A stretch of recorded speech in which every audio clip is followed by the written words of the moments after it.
उत्तर प्रदेश के बरेली में दूसरे चरण में होने वाले निकाय चुनाव को लेकर बीजेपी और सपा दोनों ने पूरी ताकत झोंक दी है। बरेली में समाजवादी पार्टी के प्रदेश अध्यक्ष नरेश उत्तम पटेल ने सपा प्रत्याशियों के समर्थन में एक जनसभा आयोजित की। उस जनसभा में सपा अध्यक्ष ने प्रदेश की भाजपा सरकार पर जमकर हमला बोला। इस दौरान नरेश उत्तम पटेल के निशाने पर सबसे ज्यादा ब्रजेश पाठक रहे। नरेश उत्तम पटेल ने ब्रजेश पाठक को लेकर एक के बाद एक कई तंज कसे और कहा कि ब्रजेश पाठक ने स्वास्थ्य विभाग को बर्बाद कर दिया है। अब वो मुख्यमंत्री के विभाग को देख रहे हैं। ब्रजेश पाठक स्वास्थ्य मंत्री स्वास्थ्य और वो विभाग को ध्यान नहीं दे रहे हैं। आजकल वो मुख्यमंत्री के विभाग को देख रहे हैं। अभी कल मैंने सुना था कि उन्होंने कहा कि समाजवादी पार्टी के आपराधिक और अपराध बढ़ा है। अब अपराधों की समीक्षा स्वास्थ्य मंत्री कर रहा है और गृह विभाग का भी काम देखना चाहते हैं।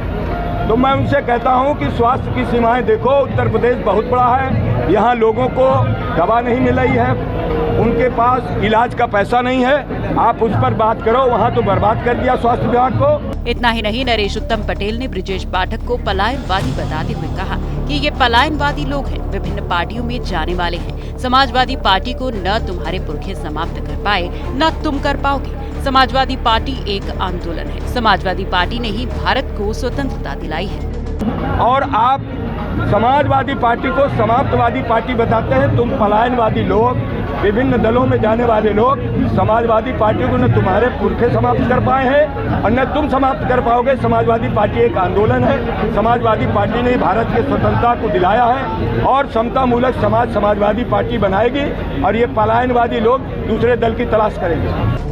उन्होंने आगे कहा कि सपा यूपी की बदहाली के खिलाफ लड़ रही है, इसलिए बीजेपी जुड़ रही है और निकाय चुनाव में समाजवादी पार्टी चुनाव में बेहतर प्रदर्शन कर रही है और सपा निगम चुनाव में भारी जीत दर्ज करेगी। देखिए, उत्तर प्रदेश में नगर निकाय का चुनाव का दूसरा चरण शुरू हो गया। प्रथम चरण का चुनाव 4 तारीख को समाप्त हो गया। जहाँ जहाँ भी नगर निगम पड़े हैं, नगर पंचायत और नगर पालिका परिषद के चुनाव अभी तक हुए हैं, उसमें समाजवादी पार्टी की साइकिल सबसे ज़्यादा सीटें जीतने जा रही है। ये द्वितीय चरण का चुनाव मैंने सुल्तानपुर, बाराबंकी, शाहजहांपुर और बरेली में, और जिस तरीके से समाजवादी पार्टी के प्रत्याशियों के पक्ष में लोगों में उत्साह है और लोग चाहते हैं कि भारतीय जनता पार्टी की नाकामी, भारतीय जनता पार्टी की वादा खिलाफी के खिलाफ वोट करें। और यहाँ पर जो उमड़ा जनसैलाब ये बताता है कि अब बरेली में महापौर का उम्मीदवार भी जीतेगा और सभी पार्षद प्रत्याशी भी चुनाव जीत जाएंगे। अंत में उन्होंने मुख्यमंत्री योगीनाथ का नाम लिए बगैर निशाना साधते हुए सपा प्रदेश अध्यक्ष नरेश उत्तम पटेल ने कहा कि संविधान की शपथ खाने के बाद, महात्मा को चोला पहनाने के बाद इस तरीके की अमर्यादित, अलोकतांत्रिक, असंसदीय भाषा के प्रयोग से ये साबित करना चाहते हैं कि इनकी हवा निकल गई है। कह रहे हैं लगातार समाजवादी पार्टी तमंचेबाज सरकार है, मवालियों और अपराधियों को पाल दिया। जो जैसा होता है वैसा ही बोलता है। समाजवादी पार्टी भारत के स्वतंत्रता आंदोलन से निकली हुई पार्टी है। समाजवादी पार्टी उत्तर प्रदेश की बदहाली के खिलाफ लड़ रही है, इसीलिए भारतीय जनता पार्टी चिढ़ रही है और भारत के संविधान की कसम खाने के बाद, सत्य निष्ठा की कसम खाने के बाद, ईश्वर की कसम खाने के बाद, महात्मा का चोला पहनने के बाद इस तरीके की अमर्यादित, अलोकतांत्रिक, असंसदीय भाषा का इस्तेमाल करके ये बोल करके ये साबित करना चाहते हैं कि इनकी हवा निकल गई है। बता दें कि यूपी नगर निगम चुनाव के दूसरे चरण का मतदान 11 मई को 38 जिलों में होगा।